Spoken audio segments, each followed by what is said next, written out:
Point Park women's cross country returned from Tallahassee. Men's and women's basketball continue their season strong. Pitt football takes over Miami as the Penguins are 7-2-1 in their last 10 games, while the Steelers take on the Colts in a primetime Week 12 matchup. And the NHL, NBA, and NFL keep progressing towards their respected championships as the World Cup storms over the sports world. It's time to come on down to the Pioneer Sideline.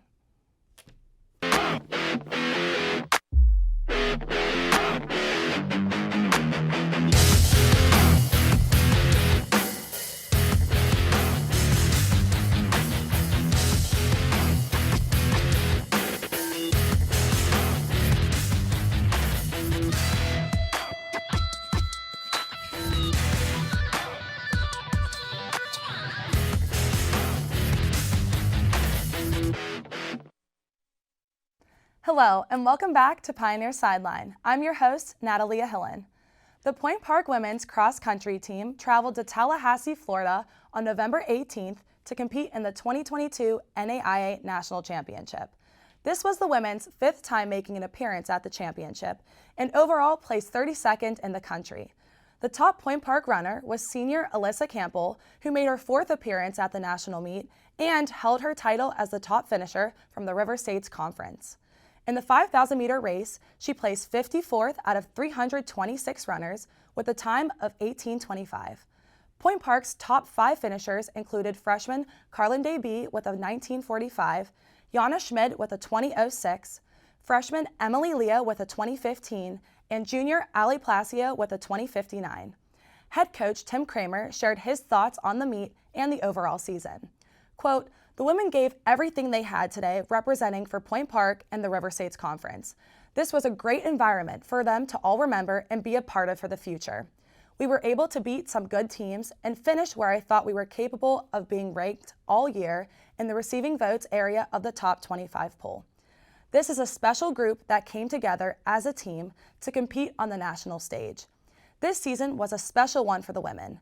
I couldn't be prouder of each and every one of the women and how they performed all season," end quote.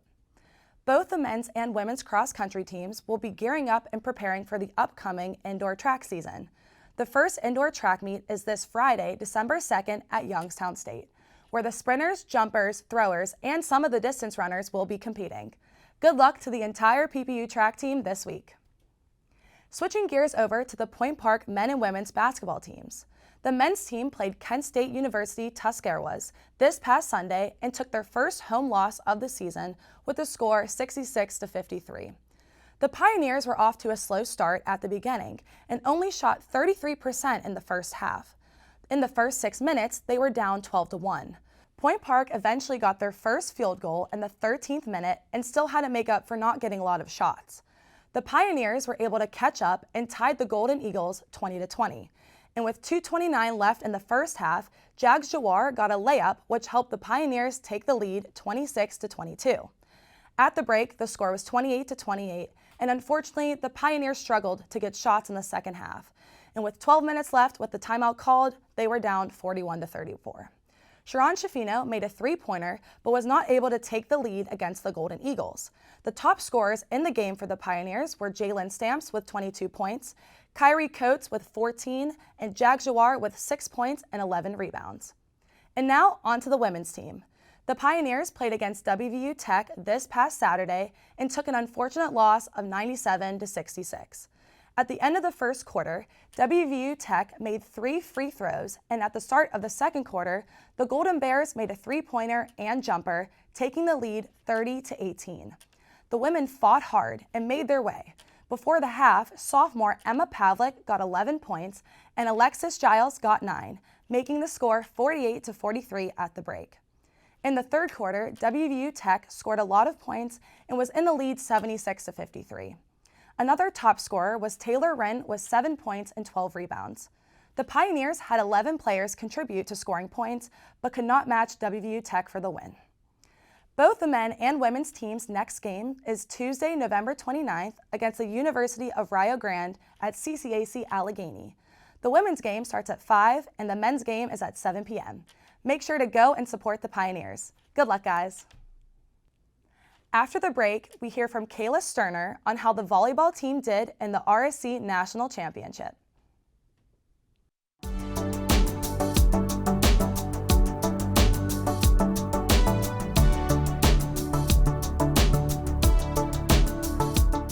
Good evening. Good evening. Good evening and welcome back to Newsnight. Most of the student body of the Pittsburgh Public School. Some of the United States allies. Thursday, the FBI was seen raiding. Let's get started with today's forecast. Today's high will only reach about 31 degrees. It's looking a little cooler than we've seen in the past few weeks. All this and more. All this and more All this and more coming up on Newsnight. coming up on Newsnight. Coming up on Newsnight.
Back. Now I'll send things over to Kayla Sterner to talk about how Pioneer Volleyball did in the RSC Nationals competition. Kayla? Point Park University Volleyball had its season end in the NAIA National Championship opening round with a 3-0 loss at number 9 ranked Vitterbury University in Wisconsin on Saturday night, November 19th. The Pioneers concluded their amazing season at 25-7 overall and were in the NAIA National Tournament after engineering a perfect record in the River States Conference at 17-0 RSC.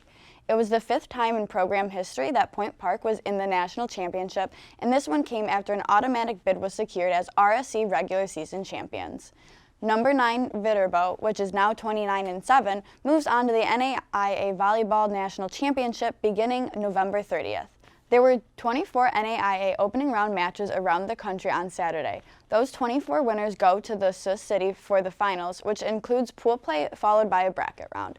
Viterbo was held to a .193 attack percentage, but managed to get 10 more kills than the Pioneers, which came 38-28 thanks to getting 15 more total attack attempts on the night. Point Park led in digs, 50-46, but Viterbo had a difference in service aces with 10. Stephanie Rivera-Pacheco finished with 9 kills and 12 digs, and Madison Sema ended with 7 kills and 7 digs. Star Lakin dished out 12 assists and got 9 digs as Melissa Schroeder picked up 4 kills, a .333 hitting percentage, and had 4 blocks. Ashley Castelli totaled 11 digs, with Ashlyn Gulikowski recording 11 assists and 2 blocks. Congratulations on the incredible season by the Pioneers and to the 4 seniors, Ashley Castelli, Star Lakin, Stephanie Rivera-Pacheco, and Madison Sima, who will be moving on with their respective careers. Thanks, Kayla. After the break, we'll get some insight on how the rest of the sports world is doing. Stay tuned.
Welcome back. We now send things over to Ryan Tile to update us on all things locally. Ryan? Thanks, Nat. This past weekend was a roller coaster of emotions for the Pittsburgh sports, starting with Penguins on Friday when they played a dominant game against their PA State rival, the Philadelphia Flyers. With the Pens winning by a score of 4-1, Sid the Kid starting the scoring for the Penguins, with Marcus Patterson joining in with a goal of his own. Then came the explosion that was named Ryan Pulling. Within one period, he scored 2 goals of his own to give the Penguins a 4-0 lead on the Flyers. The Flyers' lone goal came from Kevin Haynes in the third period as Tristan Jarry locked it down to the end of the game with a save percentage of .967 on the game and a record of 8-3-2 on the year. The next day was not good as the Pittsburgh Penguins lost it to the Maple Leafs for the second time so far this year, with the Penguins on the other side of a 4-1 final. The defense and the goaltending is what cost the Penguins yet another game, as Casey DeSmith ended the game with a save percentage of .902 with 4 goals allowed with facing 41 shots. The defense didn't have an answer for the speed and the firepower the Leafs have. The Pens will look forward to bounce back at a home game on Tuesday night against the Carolina Hurricanes. Later that night, however, the city has something to be happy about, as the Pitt Panther handed a L to the biggest ACC rival they got, Miami Hurricanes, winning 42-16. Keenan Slovis played one of the best games he has played this year, going 18 for 28, 256 yards, 1 interception, and a whopping 3 touchdowns, which is only the second time this year he has thrown for more than 1 touchdown. Israel Vanikana yet again went for another 100 yards and 2 touchdowns, capping off one of the most impressive years for a Pitt running back since LaShawn Shady McCoy. Even though the offense was firing on all cylinders, the defense is what made this game the way it is. The defense alone had 2 interceptions and 1 forced fumble. They also forced Miami to go through not 1, not 2, but 3 different quarterbacks in one game. All around, this Pitt team played one of its most complete football games this year, which is a nice way to finish off this year and head into bowl season. With that in mind, I'm going to send you to John Mayer for this weekend's Steeler Fan 7 Sideline Spotlight. John? Thanks, Ryan. The last time the Pittsburgh Steelers took the field, they fell to the rival Cincinnati Bengals by a score of 37-30. However, the offense showed some clear signs of improvement in the defeat, with rookie quarterback Kenny Pickett arguably turning in his best game as a pro, passing for 265 yards and a touchdown with no picks, while the offense scored at least 30 points for the first time since November 21st of 2021 against the LA Chargers. Najee Harris had a huge game for Pittsburgh in the loss, putting up 126 total yards, with 90 of them coming on the ground, along with 2 touchdowns. On the defensive side of things, the team failed to contain Joe Burrow for most of the afternoon, despite an incredible interception from reigning Defensive Player of the Year, TJ Watt, as Burrow passed for 355 yards and 4 scores in the W for Cincinnati. The Steelers will look to turn things around after falling 3-7 against the Indianapolis Colts under the bright lights of Monday Night Football, and a must-win game for both teams. That's all I have in this week's Steelers Fan 7 Spotlight. Back to you, Nat. Thanks, Ryan and John. Now let's hear from Matt Palangi with a recap of Week 12 and the NFL, NHL, and NBA standings, and what is going on in the World Cup. Matt? Thanks, Nat.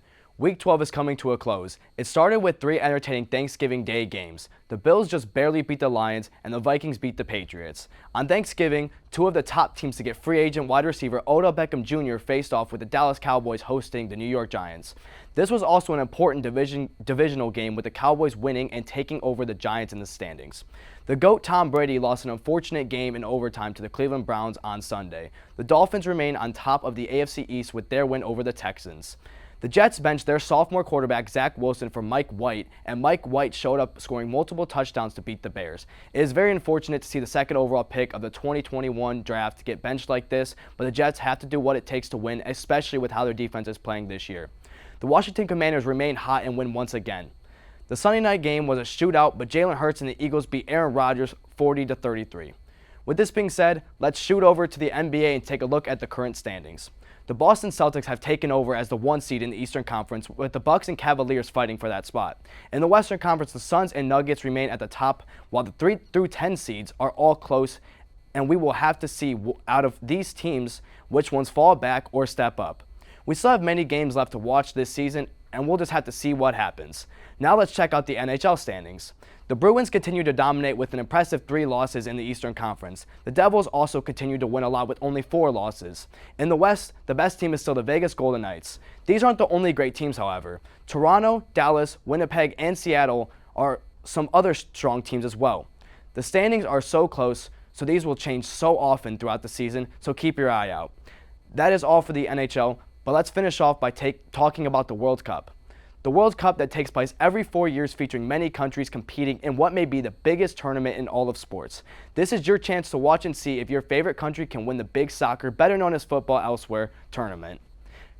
Currently, the group games are going on. 4 teams in each group, and you will play against each team once. The top 2 teams from each group will then play in the tournament to fight for the trophy. Good luck to all teams competing. With this being said, that is all I have. Back to you, Nat. Thanks, Matt. After the break, we come back with Case of the Week. Stay tuned.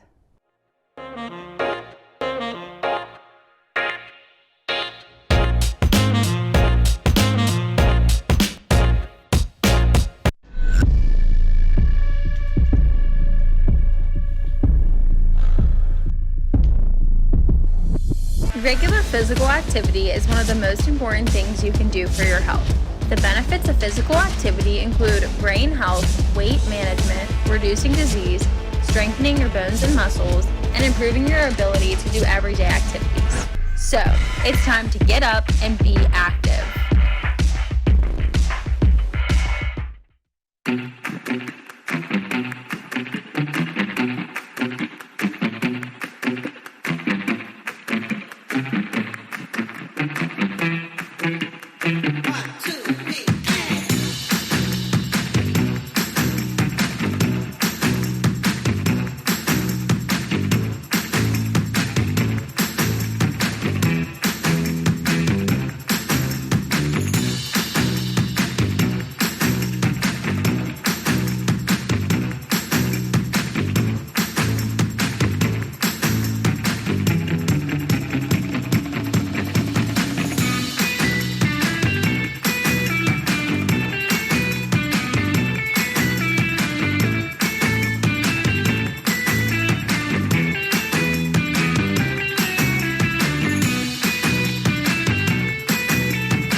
Welcome back. The college football playoffs are getting closer by the day. Today we're going to discuss who we think will make the top 4 for the college football playoffs and who we think will take the Natty home this year. Today I'm joined by John, Matt, and Ryan to hear what they think. So first we have Georgia, who is the best team right now. Michigan, they beat OSU this past weekend. TCU, they're undefeated. And USC, who they have quarterback Caleb Williams, who's a potential Heisman winner. John, what do you think about these teams? I think the rankings are perfect as is, especially after this past weekend, especially in the fashion Ohio State lost to their rivals in Michigan.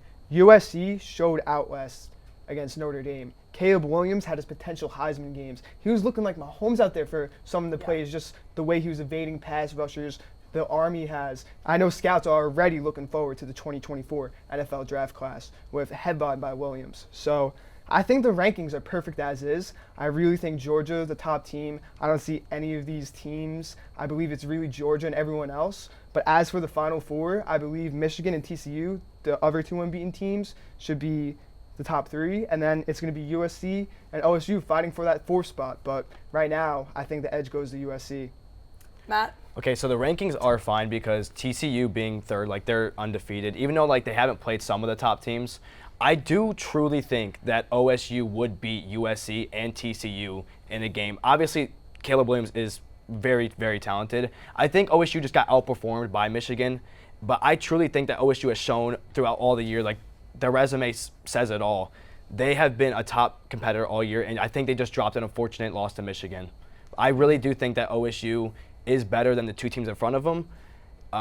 Alabama being under OSU, like I think it's just OSU's kind of the closest. I think they're the only team that really stands a chance against any of them.